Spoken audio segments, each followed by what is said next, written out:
Bonjour, Guillaume Daniel, technico-commercial, secteur et trading cours dans la Somme. Bienvenue aujourd'hui pour un nouveau carré en plaine sur la culture de la pomme de terre.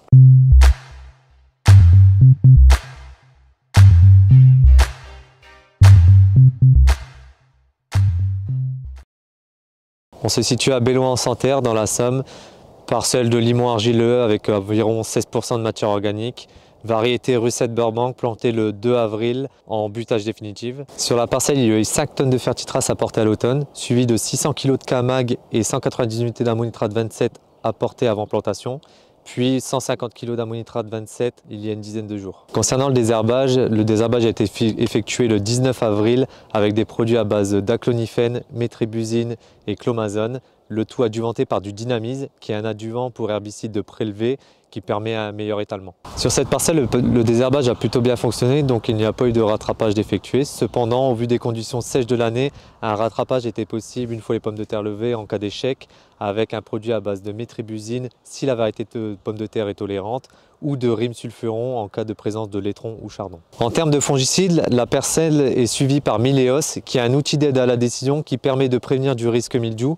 Sur cette parcelle, il a déclenché la semaine passée. Un traitement fongicide a donc été appliqué sur la parcelle avec un produit à base de fluazinam et simoxanil. Il faudra faire attention aux parcelles peu ou non protégées au vu des orages prévus fin de semaine. Il faudra adapter ces fongicides en fonction de leur résistance au lessivage. Et s'il y a un retard ou un fongicide de lessivé, ne pas hésiter à utiliser un produit pénétrant à base de simoxanil. Dans le secteur, les parcelles comme celle-ci sont actuellement en stade crochet, début tubérisation. Par rapport à la tubérisation, elle est favorisée par des températures plutôt fraîches, c'est-à-dire en dessous de 20 degrés. Afin de l'optimiser, il est possible d'appliquer du Nutrifos, qui est du phosphore liquide à appliquer à 2 fois 4 litres, avec une première application à ce stade, puis une deuxième application 8-10 jours après. À ce stade, il est également nécessaire d'apporter du manganèse pour éviter les carences qui sont de plus en plus fréquentes depuis l'arrêt du mancozeb, avec un produit type polyactive MNZ à appliquer 5 fois à 2 litres hectare. Concernant les pucerons, dans cette parcelle, nous n'avons pas observé. Cependant, il est important de vérifier régulièrement. Pour information, le seuil de nuisibilité est de 5 pucerons par feuille. Attention à ne pas confondre feuilles et folioles.